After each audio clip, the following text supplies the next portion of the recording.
good to be here. North Georgia, like I said. Great town y'all got here. It's been great when they finish. They're not done, right? I'm kidding. It's a great town. We went to the Farm and Fork. Is that it? Yeah, whatever. Ground to the table.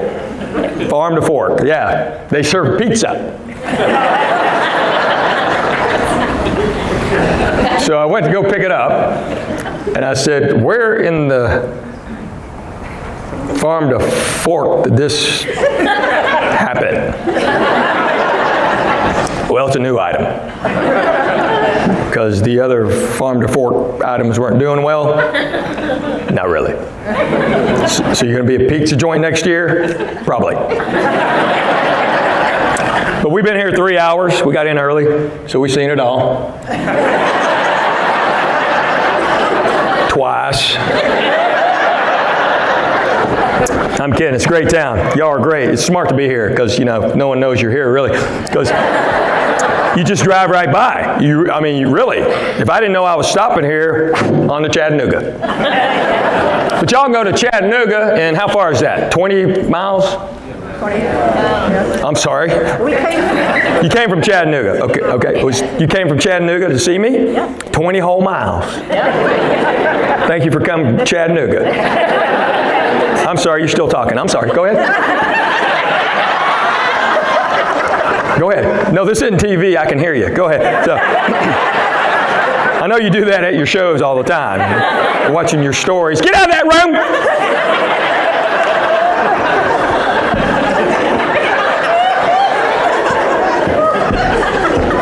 So Ringgold, you're right in the middle of nowhere and Chattanooga. No, it is. It's great. Because, we were coming here, and it's like, Alex is like, where's Ringgold? I go, I don't know, man. Just go. You'll see a sign. Get off. And it's right there. He goes, do I have to go left or right? I go, I don't know. It's right there, man. You're coming the other way, it's still right there. So it's Ringgold. Make sure you gold, because they get upset. You say Ringgold. Y'all don't like that. Anyway, so we've been here a little bit. It's funny, when we booked this, my agents, they're in L.A., and they're like, you flying to Ringgold?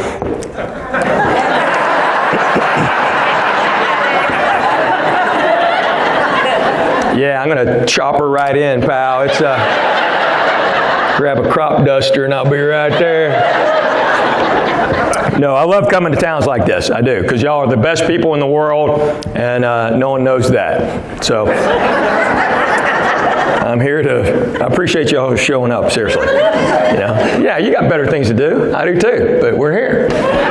So we have a lake cabin. It's not really a cabin, it's a shack, but I call it a cabin. And a couple years ago, I was doing some work on it. And anybody know what you call the stuff you put in between the logs of a log cabin? Chink. Chink. So I go to Home Depot to buy some chink. Just hang on, all right? We don't think that way, why would we, okay? I even told my wife, honey, I'm going to Home Depot to get some chink. She's like, well, get enough. We don't care. And it's actually called chinking, but we call it chink in the biz. And log cabins were here before Chinese people, so if you're Chinese, sorry. Anyway, I'm just going to run in and grab the chink and run out. I can't find it, so I have to ask for it. I see a guy who works there. I know he works there because he has an orange apron on. I know his name's Danny because it's Sharpied right there. And I'm like, hey, Danny, y'all got any chink? And Danny's kind of half turning the box. And he goes, no, man, we don't sell chink no more.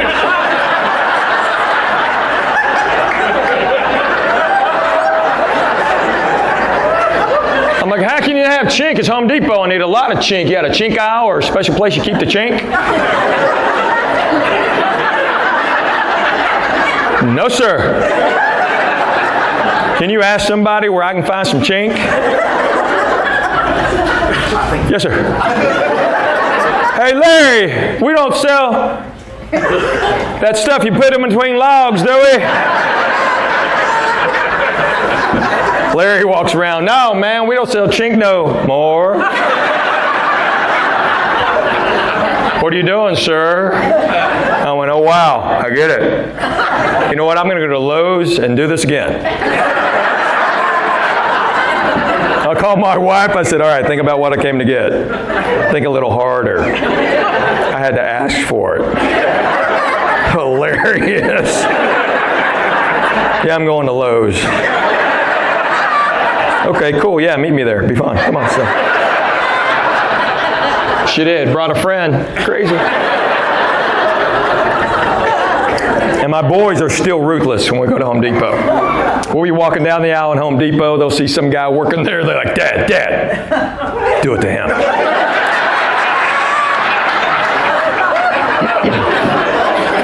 I'm like, I'm not going to do it. Then we're going to do it. It ain't going to work. You're only half. What started you in comedy? What started me? Alex finished and introduced me.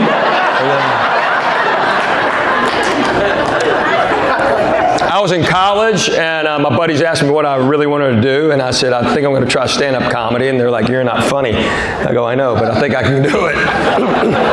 So I entered a competition out of the Clear Blue, and there's a Monday night, and they're going to have 12 comedians, and I was the 13th one to sign up. So they said if somebody falls out, we'll call you. So somebody dropped out, and I still don't know who that is, but I owe them a couple bucks. So I went down there, and I thought it was 12 guys like me, and it was 11 comedians and me. So I told my buddies I'm going to go up and just never do this again, but I'm going to just do it since we're here. And I destroyed. I won. That was a Monday. So I got hired, I started working on Wednesday, and then I dropped out of college on Friday. And that was 37 years ago, and to my Asian friends, sorry I dropped out of college, but I was born here. They were learning about Native Americans, and the teacher let the kids pick their own Native American name. Cute little exercise. So she asked one boy, what's your name? Said, I'm Running Deer. Asked another boy, what's your name? Said, I'm Roaring Bear. Asked my daughter, said, what's your name? She said, I'm Chick-fil-A.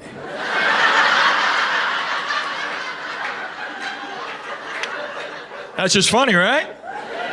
Teacher got all upset, sent her to the office, called a parent-teacher conference. Unfortunately for her, I was home. I didn't get to say anything. I got all fired up. I walked in. She goes, so, Mr. Cho, what do you think about that? I said, I think that is hilarious.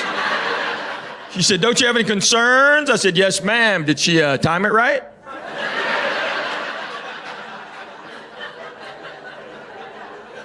That's all I really worry about. We got home. My daughter's like, Dad, am I in trouble? I said, no, genius funny. I said, did you think of it last second or did you have it? She goes, oh, I had it. And I was going to say it, and I thought, I'm going to get in trouble. What would Dad do? I said, that's my girl.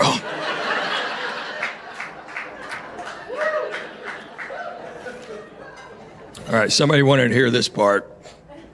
So she asked me, did you do stuff like that when you were in school? I said, of course. She said, like what? I said, okay, here's the best one. 8th grade history teacher was going on a 6 weeks maternity leave. We're having a substitute for 6 whole weeks. First day she's there, we're in homeroom. My buddy goes, you know, the sub starts today. Oh, that's right. He goes, well, today you're our new foreign exchange student.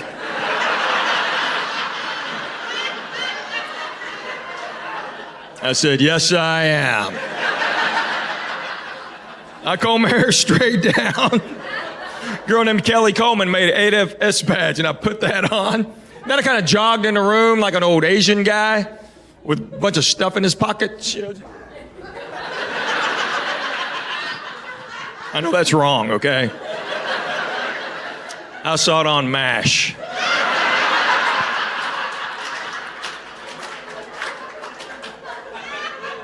My dad would kill me if he ever saw me doing that. He'd come running in this room.